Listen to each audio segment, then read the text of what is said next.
இது எப்படி ஸ்டிச் பண்ணுறதுன்ட்டு பாருங்கள் ஃப்ரெண்ட்ஸ். நம்ம இப்போ இந்த ஸ்டோன் செயினில் வந்து எப்படி ஸ்டிச் பண்ண போகிறோன்ட்டு உங்களுக்கு நான் சொல்கிறேன். இது மேலேயே வச்சுட்டு நீங்கள் அப்படியே மெதுவாக ஃபுட்டை வந்து அந்த சென்டரில் நீடில் வச்சு மெதுவாக ஸ்டிச் பண்ணிவிட்டு வந்தீங்கன்னா ஸ்டிச் பண்ணிக்கலாம். இப்போ நீங்கள் ஃபெவிகால்லாம் போட்டு ஒட்டிட்டு டைம் வேஸ்ட் பண்ணணும்னு அவசியம் இல்லை.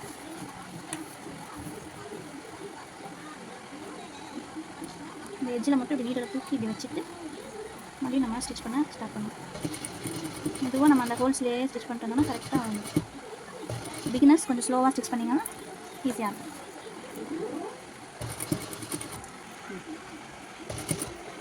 கரெக்டாக நம்ம அந்த நீடிலே பார்த்துட்டு ஸ்டிச் பண்ணிட்டு வரணும். ஃபாஸ்ட்டாக தைச்சிங்கன்னா பிகினர்ஸ் நீடில் உடஞ்சிரும். நீடில் உடஞ்சது இல்லாமல் நம்மளுக்கு அடியில் ஃபுட் வந்து டேமேஜ் ஆகும். ப்ராக்டிஸ் ஆகிட்டா நீங்கள் கொஞ்சம் ஃபாஸ்ட்டாக ஸ்டிச் பண்ணிக்கலாம். இந்த இடத்துல வந்து நீங்கள் ஷோல்டர் கிட்ட வரும்போது நம்ம எவ்வளோ ஸ்டிச் பண்ணுறோமோ அதுக்கேற்ற மாதிரி கொஞ்சம் ஸ்பேஸ் விட்டுருணும். அதோட ஸ்டாப் பண்ணிக்கணும். இல்லைனா நமக்கு ஜாயின் பண்ணும்போது ஷோல்டர் ஜாயின் பண்ணும்போது அந்த இடம் வந்து அடிப்படும் மிஷினில். லாஸ்ட்டாக வந்துட்டு ஒரு ரிவர்ஸ் ஸ்டிச் போட்டு ஃபினிஷ் பண்ணிக்கலாம். பாருங்கள் இப்போ நம்ம எவ்வளோ அழகாக தைச்சிருக்கோம். ஃபுல்லாக பாருங்கள். இந்த மாதிரி நீங்களும் ஈஸியாக ஸ்டிச் பண்ணுறதுக்கு நம்ம சேனலை சப்ஸ்கிரைப் பண்ணுங்கள், லைக் பண்ணுங்கள், ஷேர் பண்ணுங்கள்.